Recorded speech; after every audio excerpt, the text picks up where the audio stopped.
1986 October മാസം 18-ാം തീയതി പഴയ മദ്രാസിന്റെ ഭാഗമായ അണ്ണാനഗർ വെസ്റ്റ്, അവിടുത്തെ 18-ാം നമ്പർ അവന്യൂ, അവിടെയുള്ള ഒരു ബഹുനില കെട്ടിടം, അവിടേക്ക് പ്രസാദ് എന്ന തമിഴൻ ബ്രോക്കർ കടന്നു വരികയാണ്.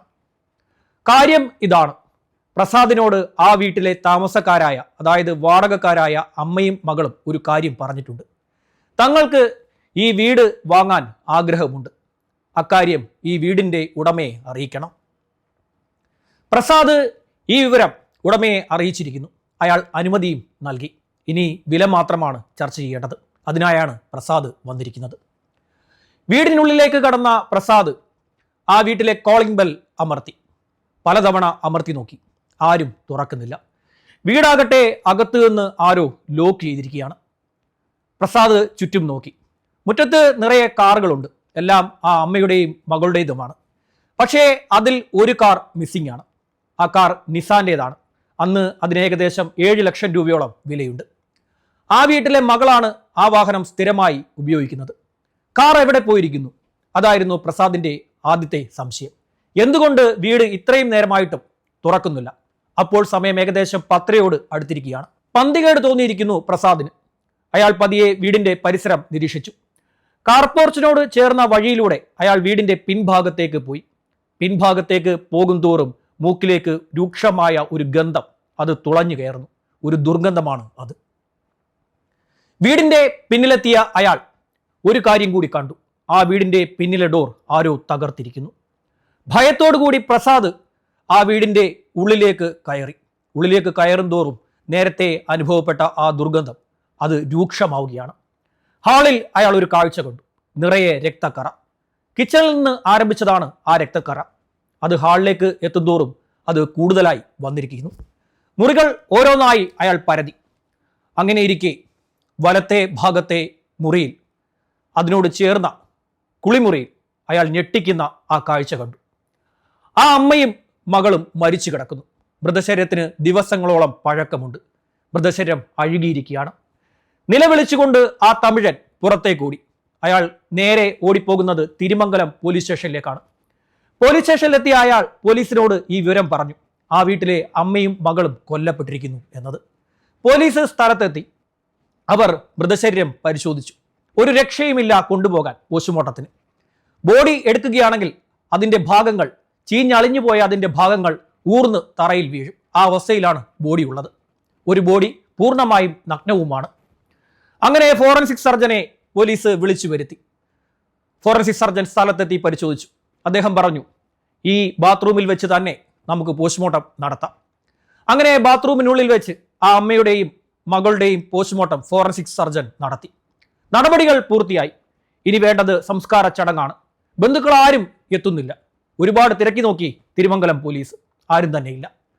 പക്ഷേ ഇനി എന്ത് ചെയ്യാം എന്നുള്ള ആലോചനയിൽ പോലീസിന് കിട്ടിയ ഉത്തരം, ഒരു ശ്മശാനത്തിൽ ഇതങ്ങ് സംസ്കരിച്ചേക്കാം. ഇനിയും കൂടുതൽ നേരം വെക്കാൻ ഒട്ടും സാധിക്കില്ല. പ്രത്യേകിച്ചും അന്ന് ഈ മൊബൈൽ മോർച്ചറി ഒന്നും ഇല്ലല്ലോ. അങ്ങനെ പോലീസ് ആംബുലൻസ് വിളിച്ചു വരുത്തി. ആദ്യത്തെ ആംബുലൻസുകാരൻ തന്നെ ഈ മൃതശരീരം കണ്ടതോടുകൂടി വലിഞ്ഞു. പിന്നാലെ പല ആംബുലൻസുകളും വിളിച്ചു നോക്കി. പക്ഷേ ആരും തന്നെ അടുക്കുന്നില്ല. അത്രത്തോളം ജീർണാവസ്ഥയിലാണ് ഈ മൃതശരീരങ്ങൾ ഉള്ളത്. ഒടുവിൽ അതുവഴി വന്ന ഒരു ടാക്സി ഡ്രൈവറെ തിരുമംഗലം പോലീസ് പിടിച്ചു നിർത്തി.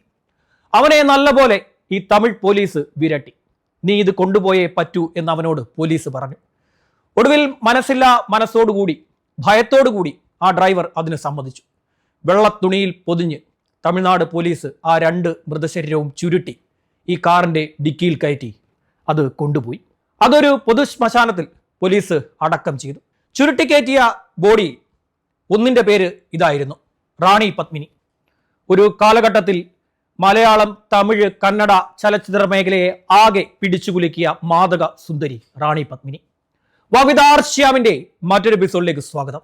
പഴയ തിരുവിതാംകൂർ 1944 ഒരു പെൺകുഞ്ഞ് ജനിച്ചു. ഒട്ടനവധി പെൺകുട്ടികൾ ആ കാലഘട്ടത്തിൽ ജനിച്ചു കാണും. പക്ഷേ ഈ കുഞ്ഞ് ജനിച്ച് അത് വളർന്നു വന്നപ്പോൾ അതിനൊരു പ്രത്യേകതയുണ്ടായിരുന്നു. അതിന് സിനിമയോട് വല്ലാത്ത അഭിനിവേശമായിരുന്നു ഉണ്ടായിരുന്നത്. വീട്ടുകാർ അവൾക്ക് ഒരു പേരിട്ടു, ഇന്ദിരാകുമാരി. ഇന്ദിരാകുമാരി വളർന്നു വരവേ ഈ സിനിമ അവളുടെ മനസ്സിൽ കിടക്കുന്ന ആ സിനിമയും അവൾക്കൊപ്പം വളർന്നു. അങ്ങനെ വലിയ സിനിമാ മോഹം ഈ ഇന്ദിരാകുമാരിക്ക് ഉണ്ടായി. ഒരു ദിവസം അവൾ ആരും അറിയാതെ 15ാമത്തെ വയസ്സിൽ മദ്രാസിലേക്ക് ട്രെയിൻ കയറി. സിനിമയിലേക്ക് എത്താനായിരുന്നു ലക്ഷ്യം. വീട്ടുകാർ ആരും തന്നെ അവൾ എങ്ങോട്ട് പോയി എന്നറിഞ്ഞില്ല. പക്ഷേ അവളുടെ ലക്ഷ്യം സിനിമ തന്നെയായിരുന്നു. അങ്ങനെ അവൾ മദ്രാസിൽ എത്തപ്പെട്ടു. മദ്രാസിലെത്തിയ അവൾ പല വാതിലും മുട്ടി നോക്കി. എങ്ങനെയെങ്കിലും ഒരു അവസരം ലഭിക്കണം. പക്ഷേ അവൾ ആശിച്ച പോലൊരു ലോകം അവൾക്ക് കിട്ടിയില്ല. അങ്ങനെയുള്ള നടപ്പിന് ഇടെ, അതായത് അവസരം തേടിയുള്ള ഈ അലച്ചിലിനിടെ ചൗധരി എന്ന ഒരു ബിസിനസ്സുകാരനെ ഈ ഇന്ദിരാകുമാരി പരിചയപ്പെട്ടു. അയാളുടെ സഹായം കൊണ്ട് ഒരു ഡബ്ബിംഗ് ആർട്ടിസ്റ്റായി അവൾക്ക് ജോലി ലഭിച്ചു. അങ്ങനെ പല സിനിമകളിലും അവൾ ഡബ്ബ് ചെയ്തു. ഇന്ദിരാകുമാരി പേര് മാറ്റി. ഇന്ദിരാകുമാരി എന്നത് ഇന്ദിരാ ദേവിയായി മാറി. അതിനിടെ അവൾ ഗർഭിണിയാവുകയും ചെയ്തു. ചൗധരിയിൽ നിന്നാണ് അവൾ ഗർഭം ധരിച്ചത്. അതിലൊരു പെൺകുഞ്ഞ് പിറന്നു, റാണി പത്മിനി. 1962 റാണി പത്മിനിയുടെ ജനനം. അണ്ണാനഗറിലായിരുന്നു അവൾ ജനിച്ചത്. റാണി പത്മിനി വളർന്നു വരവേ അതീവ സുന്ദരിയായിരുന്നു. മകളുടെ സൗന്ദര്യം കണ്ട ഈ ഇന്ദിരാദേവി മനസ്സിൽ ഒന്നുറപ്പിച്ചു. തനിക്ക് ലഭിക്കാതെ പോയ സിനിമയിലെ അവസരം അത് തൻ്റെ മകൾക്ക് ലഭിക്കും. എങ്ങനെയും അത് നേടിയെടുക്കണം. ഇതിനിടെ ചൗധരിയുമായിട്ടുള്ള ബന്ധം ഈ ഇന്ദിരാദേവി ഉപേക്ഷിക്കുകയും ചെയ്തിരുന്നു. മകളുമായി അവൾ വീണ്ടും വണ്ടി കയറി. നേരെ പോയത് മുംബൈയിലേക്ക്, അതായത് പഴയ ബോംബെ. അവിടെ പല അവസരങ്ങളും അവർ തേടി നോക്കി. മാംസക്കച്ചവടം ഇഷ്ടം പോലെ നടക്കുന്ന കാലഘട്ടം. അതായത് ആ സമയത്ത് സിനിമയിൽ അവസരം ലഭിക്കണം എന്നുണ്ടെങ്കിൽ ഒരു സ്ത്രീ തീർച്ചയായും അവളുടെ വസ്ത്രം അഴിച്ചു കൊടുക്കണം. അതൊക്കെ മനസ്സിലാക്കിയ ഈ ഇന്ദിരാദേവി അവളുടെ മകളുമായി അവിടെ നിന്നും കടന്നു കളഞ്ഞു. അവിടെ നിന്നും അവർ നേരെ തമിഴ്നാട്ടിലേക്ക് തിരിച്ചെത്തി. പിന്നെയും വാതിലുകൾ ഇഷ്ടം പോലെ മുട്ടി നോക്കി. തമിഴിൽ ഒരവസരവും ലഭിക്കില്ല. അങ്ങനെയാണ് അവർ മലയാളം സിനിമ തേടുന്നത്. കേരളത്തിലേക്ക് എത്തിയ ഈ ഇന്ദിരാദേവിയും റാണി പത്മിനിയും, അതായത് മകൾ റാണി പത്മിനിയും എ രഘുനാഥ് എന്ന നിർമ്മാതാവിനെ കണ്ടുമുട്ടുന്നു. അദ്ദേഹം അവൾക്ക് അവസരം ഓഫർ ചെയ്തു. അതിൻ്റെ അടിസ്ഥാനത്തിൽ ജോൺ പോൾ തിരക്കഥ എഴുതിയ, മോഹൻ സംവിധാനം ചെയ്ത കഥയറിയാതെ എന്ന ചിത്രത്തിൽ ആദ്യമായി റാണി പത്മിനി വേഷമിട്ടു. പിന്നീട് ചെറിയ ചെറിയ വേഷങ്ങൾ ഈ റാണി പത്മിനിയെ തേടിയെത്തി. അതിനിടെ ഒരു സംവിധായകൻ കൂടി വന്നിരുന്നു. അദ്ദേഹത്തിൻ്റെ പേര് PG വിശ്വംഭരൻ. അദ്ദേഹം ഒരു സിനിമ സംവിധാനം ചെയ്യാൻ പോവുകയാണ്. സംഘർഷം എന്നാണ് ആ സിനിമയുടെ പേര്. ആ സിനിമയിൽ ഒരു പ്രശ്നമുണ്ട്. വില്ലനായിട്ടുള്ള ബാലൻ കെ നായർ അതിലെ ഒരു നായികയെ റേപ്പ് ചെയ്യുകയാണ്. റേപ്പിൻ്റെ പ്രത്യേകത, അവളെ ആ ദൃശ്യത്തിൽ പൂർണ്ണമായും നഗ്നയാക്കും. നിങ്ങളുടെ മകൾ അതിന് തയ്യാറാണോ? ഇന്ദിരാദേവിയോട് ഈ PG വിശ്വംഭരൻ ചോദിച്ചു. ഒട്ടും മടിക്കാതെ ഇന്ദിരാദേവി പറഞ്ഞു, എൻ്റെ മകൾ അതിന് തയ്യാറാണ്. അങ്ങനെ സംഘർഷം എന്ന സിനിമയിലെ വിവാദമായ ആ രംഗത്തിലേക്ക് റാണി പത്മിനി എത്തി. എന്തും എക്സ്പോസ് ചെയ്യാൻ റാണി പത്മിനി തയ്യാറാണ് എന്ന് മലയാളം, തമിഴ്, കന്നഡ ചലച്ചിത്ര മേഖലയോട് ആ രംഗം വിളിച്ചു പറഞ്ഞു. വിവാദമായിരുന്നു ആ രംഗം, അത് ഞാൻ പറഞ്ഞല്ലോ. പിന്നീട് അങ്ങോട്ട് റാണി പത്മിനി എന്ന നടിക്ക് തിരിഞ്ഞു നോക്കേണ്ടി വന്നിട്ടില്ല. കൈ നിറയെ സിനിമകൾ, ഒപ്പം പണവും. ഇന്ദിരാദേവി ഹാപ്പിയായി. മകൾ ഇഷ്ടം പോലെ സിനിമകളിൽ അഭിനയിക്കുകയാണ്. മലയാളത്തിലും തമിഴിലും കന്നഡയിലും ഒക്കെ ഓടി നടന്ന് അഭിനയിക്കുന്നു. റാണി പത്മിനി ഉണ്ടോ എന്ന് നോക്കി മാത്രം സിനിമ കാണാൻ കയറിയ ചെറുപ്പക്കാർ ഉണ്ടായിരുന്നു 1980കളിൽ. അങ്ങനെ പ്രിയദർശൻ ആദ്യമായി തിരക്കഥ എഴുതിയ കുയിലിനെ തേടി എന്ന ചിത്രമടക്കം 61 ചിത്രങ്ങളിൽ ചുരുങ്ങിയ കാലയളവിൽ ഈ നടി അഭിനയിച്ചു. പണം കുന്നുകൂടിയതോടുകൂടി അമ്മയും മകളും ചേർന്ന് അണ്ണാനഗർ വെസ്റ്റിലെ 18 അവന്യൂവിലുള്ള 6 മുറികളുള്ള ബഹുനില കെട്ടിടം വാടകയ്ക്കെടുത്തു. നാട്ടുകാരറിയണം ഞങ്ങൾ എങ്ങനെയാണ് ജീവിക്കുന്നത് എന്നത്. ഇന്ദിരാദേവിയുടെ ലക്ഷ്യം ഇതായിരുന്നു. ഇഷ്ടം പോലെ കാറുകൾ വാങ്ങിക്കൂട്ടി. റാണി പത്മിനിക്ക് കാറുകളോട് വല്ലാത്ത ഒരു ഭ്രമമായിരുന്നു. അതിൽ ഏറ്റവും അധികം റാണി പത്മിനി ഉപയോഗിച്ച വാഹനം നിസാൻ ആയിരുന്നു. 7 ലക്ഷം രൂപയ്ക്കാണ് ആ വാഹനം അന്ന് വാങ്ങിയത്. ഇന്നത് കോടിയുടെ മുകളിൽ വില വരും. അങ്ങനെ മുന്നോട്ട് പോകവേ ചില സിനിമാ പ്രവർത്തകർ ഈ അമ്മയോടും മകളോടും ഒരു ചോദ്യം ചോദിച്ചു. ഇത്രയധികം പണവും സ്വർണവും ഒക്കെ നിങ്ങളുടെ പക്കലില്ലേ? എന്തുകൊണ്ടൊരു കാവൽക്കാരനെ നിർത്തുന്നില്ല? എന്തുകൊണ്ട് ഒരു പാചകക്കാരനില്ല? എന്തുകൊണ്ടൊരു ഡ്രൈവറില്ല? എല്ലാം നിങ്ങൾ തന്നെയല്ലേ ചെയ്യുന്നത്? ഈ പണം പിന്നെ എന്തിനാണ്? ഇത് ഇന്ദിരാദേവിയുടെ മനസ്സിൽ ഒരു മുറിവേൽപ്പിച്ചു. ഒട്ടും മടിച്ചില്ല. തമിഴിലെ മുഖ്യധാരാ പത്രങ്ങളിലൊക്കെ തന്നെ പരസ്യം കൊടുത്തു. തങ്ങൾക്ക് ഒരു ഡ്രൈവറെയും പാചകക്കാരനെയും ഒപ്പം ഒരു കാവൽക്കാരനെയും വേണം എന്നത്. ഒട്ടും വൈകിയില്ല, ആദ്യത്തെ ആളെത്തി. അയാളുടെ പേര് ജബരാജ് എന്നായിരുന്നു. തൂത്തുക്കുടി സ്വദേശിയായിരുന്നു ജബരാജ്. ജബരാജിൻ്റെ ഒരു ഹിസ്റ്ററിയുണ്ട്. അതൊരു ക്രൈം ഹിസ്റ്ററി ആയിരുന്നു. 18 വാഹന മോഷണ കേസുകളിലെ പ്രതിയായിരുന്നു തൂത്തുക്കുടി സ്വദേശിയായിട്ടുള്ള ജബരാജ്. അമ്മയും മകളും ഒന്നും അറിയാതെ ഈ ജബരാജിനെ അവിടെ ജോലിക്കെടുത്തു. 3 ദിവസങ്ങൾ കഴിഞ്ഞപ്പോൾ രണ്ടാമത്തെ ആളെത്തി. പേര് ലക്ഷ്മി നരസിംഹൻ. കാവൽക്കാരൻ്റെ ജോലിക്കായാണ് അയാൾ എത്തിയിരിക്കുന്നത്. അയാളെയും ഇവർ ജോലിക്കെടുത്തു. യഥാർത്ഥത്തിൽ ഈ ജബരാജും ലക്ഷ്മി നരസിംഹനും ഒരേ സമയത്ത് ഒരേ കാലഘട്ടത്തിൽ ചില കുറ്റകൃത്യങ്ങൾ ചെയ്ത് ജയിലിൽ കിടന്നവരായിരുന്നു. അതും അമ്മയും മകളും അറിഞ്ഞില്ല. അങ്ങനെ ലക്ഷ്മി നരസിംഹൻ കാവൽക്കാരൻ്റെ റോൾ അണിഞ്ഞു. 1 മാസം കഴിഞ്ഞപ്പോഴാണ് ഗണേശൻ എത്തുന്നത്. ഗണേശൻ്റെ ജോലി പാചകക്കാരൻ. ജബരാജും ഈ പറയുന്ന ലക്ഷ്മി നരസിംഹനും സുഹൃത്തുക്കളാണെങ്കിൽ ഗണേശന് ഇവരെ ഒന്നും തന്നെ അറിയില്ല. പക്ഷേ ജന്മനാ ക്രിമിനലാണ് ഗണേശനും. സിനിമയിൽ ധാരാളം കള്ളപ്പണം ഒഴുകുന്ന ഒരു കാലഘട്ടം കൂടിയായിരുന്നു അത്. അമ്മയും മകളും സിനിമയിൽ നിന്നും കിട്ടുന്ന പണത്തിൻ്റെ ഒരു ഭാഗം മാത്രമായിരുന്നു കണക്കിൽ കാണിച്ചിരുന്നത്. ബാക്കിയെല്ലാം തന്നെ അവർ അവരുടെ വീട്ടിൽ സൂക്ഷിച്ചു. ഈ 3 ക്രിമിനലുകൾക്കും, അതായത് ലക്ഷ്മി നരസിംഹൻ, ജബരാജ്, ഗണേശൻ, ഇവർക്ക് 3 പേർക്കും ഇക്കാര്യം കൃത്യമായി അറിയാമായിരുന്നു. സ്ത്രീകളോട് വലിയ താല്പര്യമുള്ള ഒരാൾ കൂടിയാണ് ഈ ജബരാജ്.